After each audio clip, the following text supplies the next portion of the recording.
आज का सवाल है कि तीन क्रमागत। क्रमागत का मतलब क्या होता है? क्रमागत का मतलब होता है लगातार। क्रमागत, क्रम से आगत, आगत माने आने वाला, क्रम से माने लगातार। कोई भी तीन लगातार संख्या है, कोई भी तीन लगातार, तो हम उसको बोलेंगे तीन क्रमागत संख्या। जैसे 4 5 6 है, 1 2 3 है, 10 11 12 है। कोई भी लगातार तीन संख्या जो है उसको हम लोग बोलेंगे क्रमागत संख्या, तीन क्रमागत संख्या। कह रहा है तीनों का योग जो है 81 है, उनमें से बीच वाली संख्या का वर्ग कितना है? तो सबसे पहले हम लोग को निकालना पड़ेगा कि बीच वाली संख्या क्या है। अगर बीच वाली संख्या निकाल लेंगे तो उसका वर्ग कर देंगे तो वही आंसर हो जाएगा।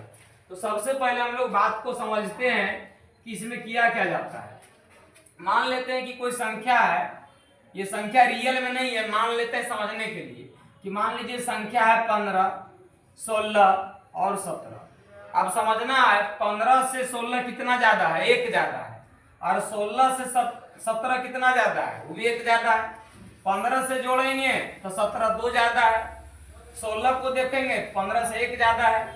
तो हम क्या करेंगे, मान लेंगे कि 15 है x।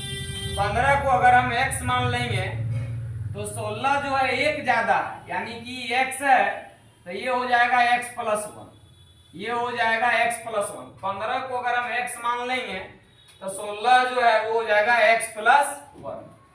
और 17 जो हो जाएगा वो x से कितना ज्यादा हो जाएगा? दो ज्यादा। क्यों ज्यादा हो जाएगा? क्योंकि 15 से दो ज्यादा है 17। अब यही समझने का चीज है कि अब ये तीन संख्या हम मान सकते हैं, क्योंकि 15 16 17 बस हम समझने के लिए थे, वो संख्या होगा नहीं। लेकिन अब हम मान सकते हैं उसके आधार पर कि यही तीन संख्या है। पहला संख्या क्या हो गया? पहला संख्या जो है वो x हो गया। दूसरा संख्या क्या हो गया? x प्लस 1 हो गया। और तीसरा संख्या क्या हो गया? तीसरा संख्या जो है वो हो जाएगा x प्लस 2। कह रहा है तीन क्रमागत संख्याओं का योग 81 है।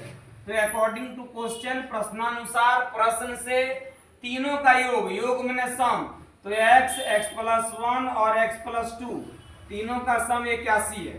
तो हम देखेंगे 1 2 3, 3x हो गया इधर, 3x हो गया इधर। और उसके बाद यहाँ देखेंगे तो यहाँ 1 है और यहाँ 2 है, तो क्या हो गया? 3 हो गया।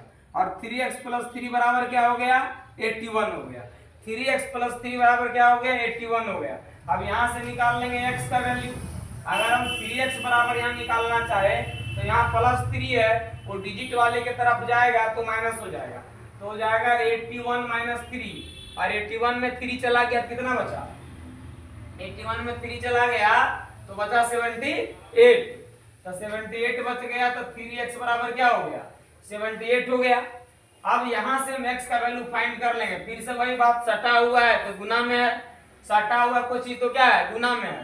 तो गुना में तो यहाँ से x निकाल लेंगे तो x बराबर क्या हो जाएगा? 78 बार हो जाएगा 3, और 3 से काट देंगे तो 3 दूनी 6 और 3 छक 18। इसका मतलब हम ये कह देंगे कि x बराबर हो जाएगा 26। तो x जो है 26 आ गया। ये x आया यानी कि पहली संख्या। हमको मतलब है किससे? बीच वाली से। तो बीच वाली में x प्लस 1 से मतलब है।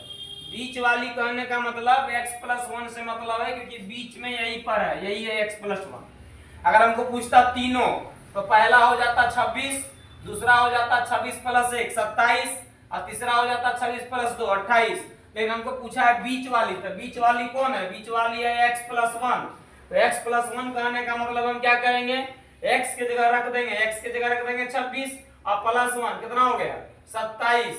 यानी कि बीच वाली संख्या 27 हो गई। लेकिन क्वेश्चन संख्या नहीं पूछ रहा है, कह रहा है वर्ग कितना है। तो वर्ग कितना है? तो 27 का वर्ग कर देंगे। 27 का वर्ग कितना होता है? याद है? 27 का वर्ग निकाल के बताओ तो कितना होता है? 27 का वर्ग होना चाहिए 729 होता है। देखो 27 का वर्ग नहीं याद है तो गुना करके देख लो। 27 गुने 27 कर देंगे तो 7 7 49 के 9, कितना बचा? 4। 7 दूनी 14 और 4 18 हुआ। और फिर 2 से 27 दूनी 54 9 12 5 1 6 1 7। तो यही बता रहे थे कि 729 होगा। तो 729 जो है वो इस क्वेश्चन का हो जाएगा आंसर, क्योंकि हमको वर्ग पूछा था।